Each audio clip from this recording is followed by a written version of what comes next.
Hello there. Thank you so much for joining us. This is News Channel Nebraska. My name's Eric McKay. Let's take a look at our top headlines today. Beginning overseas, where delegates from Russia and Ukraine met in Istanbul for a second set of direct peace talks Monday. But as the attempts at diplomacy continue, so does the fighting. The talks Monday came just a day after Ukraine launched a shock drone attack on Russian air bases. Reed Binion has more. A brilliant operation was conducted on the enemy's territory against military targets only. Ukrainian President Volodymyr Zelensky speaking about a bold surprise attack on Russian air bases Sunday. Against equipment that was used to deliver strikes on Ukraine. Russia has had very tangible losses, and justifiably so, as they deserved it. Ukrainian officials said 41 Russian aircraft were hit, including strategic bombers. It's not clear how many were taken completely out of action. The attacks targeted airfields deep inside Russia, the farthest one roughly 2,800 miles from its border with Ukraine. Ukrainian officials said operatives smuggled the drones into Russia, where they were then hidden in mobile wooden sheds and launched once they were near the targets. Russian officials downplayed the attack, saying some strikes were repelled, but several pieces of aircraft caught fire after attacks in other areas. It came just a day before Russian and Ukrainian delegates met in Istanbul for their second set of direct peace talks. The talks started late, lasted just over an hour, and ended with no major breakthrough.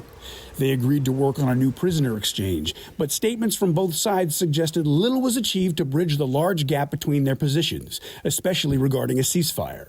I'm Reed Binion reporting. Closer to home, a central Nebraska man will be sentenced this summer related to the death of his infant daughter. 25-year-old Jason Remenga pleaded no contest Monday to negligent child abuse resulting in death in Phelps County District Court. The charge stemmed from an incident last May when Holdridge police were contacted about a possible child abuse incident. Police say Remenga's 4-month-old daughter Leah had suffered bleeding to her brain and fractured ribs. Remenga will be sentenced in August. The child's mother, Elena Neatfeld, also faces 2 counts of felony child abuse. Her pretrial hearing is set for next week. Well, the effect of Monday's storms lingering into Tuesday. Flood advisories were issued in central Nebraska for Buffalo, Dawson, and Sherman counties Tuesday morning. The National Weather Service says towns in those counties saw between 1 and 3 inches of rain Monday night, and we're expecting potentially another ½ inch on Tuesday. Emergency managers in Dawson County reported street flooding throughout the town of Cozad. Meanwhile, the North Platte River expected to reach the minor flood stage in North Platte some point Tuesday, which could mean standing water at Buffalo Bill Campground and Cody Park. Parts of northeast Nebraska also waterlogged after experiencing heavy rain on Monday. The Dixon County Sheriff's Office shared these photos from the intersection of Highway 9 and 589th Avenue, about 5 miles southwest of Ponca.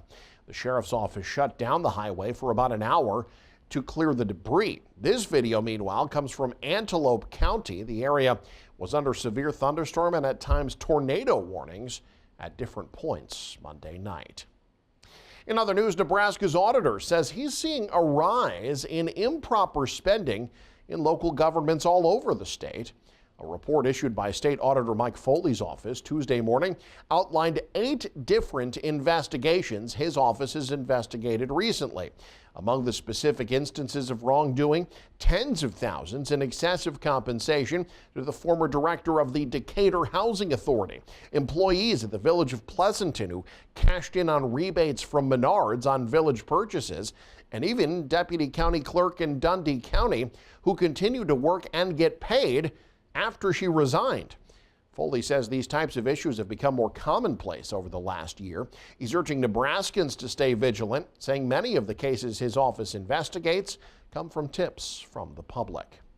The Norfolk Police Department's expansion carrying a higher price tag than initially thought. The Norfolk City Council approved a bid for the project Monday, but the budget has jumped from $10.5 million to $13.4 million.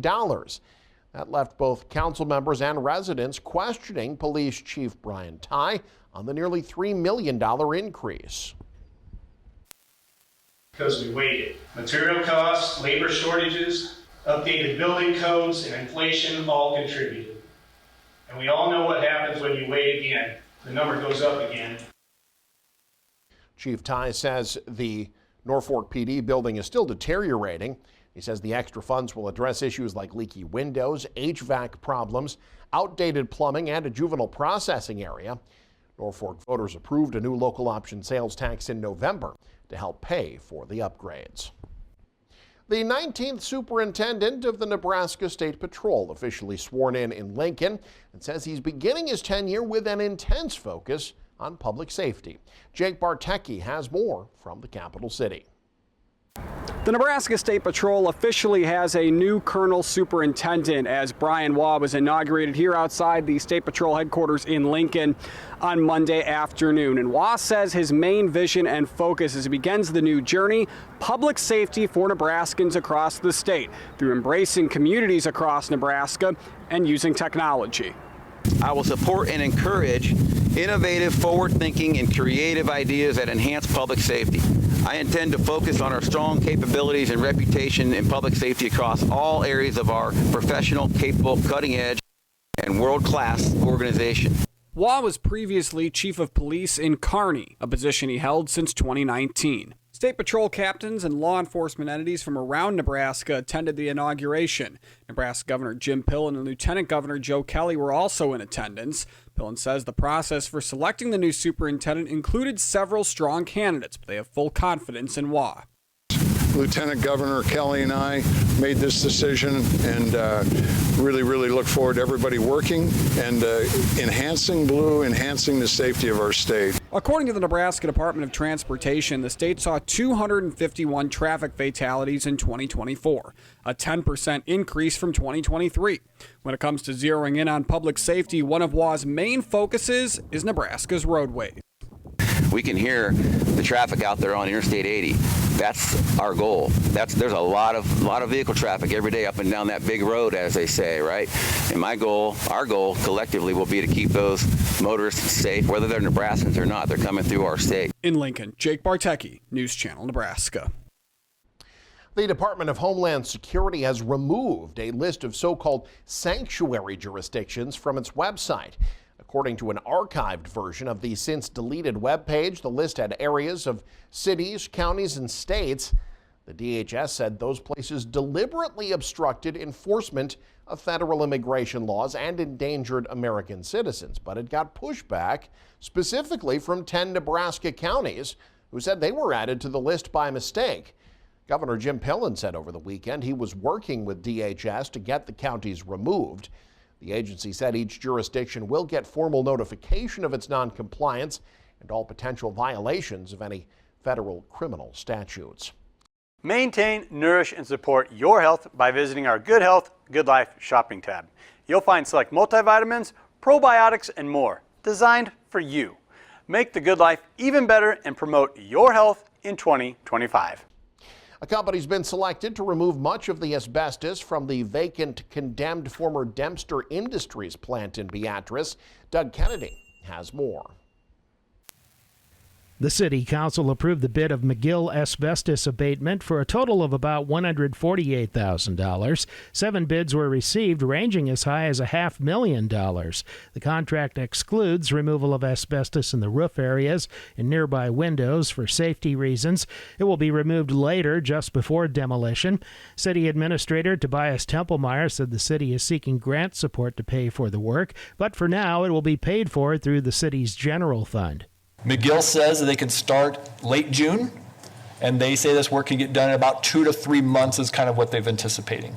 This year, a fire broke out at the property, destroying the central part of the plant area. City street personnel have been sorting through the debris, including asbestos that came off the building, also hauling away bricks and separating out as much metal as possible. Templemeyer says the asbestos is not a public hazard for surrounding areas because it's encapsulated. Earlier, officials mapped out where and in what buildings the asbestos is located. Some had already been removed. From Beatrice, Doug Kennedy, News Channel, Nebraska. And finally, Nebraska's top football players are gearing up more than just an upcoming exhibition game. They're stepping into an annual tradition that brings hope and awareness to kids who need it most. Peter Rice has more. The best high school football players in the state are in Kearney this week, preparing for the 67th annual Shrine Bowl this Saturday. These senior student athletes are separated into North and South teams and will practice all week in preparation for their head-to-head matchup. On Monday, these students went beyond the field and learned about the impact the athletic event has on children treated at Shriners Hospital for Children. It's more than just a game. I mean, these kids, we're their heroes, so they look up to us. I mean, we're their heroes, so we got to put on a show for them. Just honestly, to put a smile on their face and make them happy this week. Millard North's Desmond Danans knows the impact firsthand. His brother suffers from gigantism in his lower extremities and deals with abnormal growth from the waist down. Danon says the Shriners have been a part of his family's life for as long as he can remember, and it's been a dream come true to now be a player in the competition. 12 years ago, I was on top of the players' necks getting held up and screamed at. Now it's going to be me holding them up, so it's just fun, really big full circle moment for sure. Officials say around 1,000 children from Nebraska go to hospitals and receive treatment as a result of the Shriners' work. Nick Krakemeyer from Battle Creek is one of those kids who's gotten specialized care, and he says the event is special time for these athletes and the general public to learn more about the Shriners and the local kids who are defying the odds. Nick said the meeting with players and locals is a great reminder that people with disabilities such as him can participate in whatever they set their minds to when they have a supportive community behind them. It's amazing. It's really shows what kind of characters people have and shows that they want to learn and they want to understand about what it's like to have this life, and it's amazing. It's nice that the Shriners is able to do this and able to shed a light on these patients that they support and help. The North and South squads will compete this Saturday at University of Nebraska at Kearney's Cope Stadium starting at 4 p.m. From Kearney, Peter Rice, News Channel Nebraska. That game will be broadcast live on News Channel Nebraska this Saturday. You can check out our schedule, get the latest news and much more at our website, newschannelnebraska.com. You can also follow us on X, like us on Facebook and Instagram as well. Thanks for joining us. Have a great day. This is News Channel Nebraska.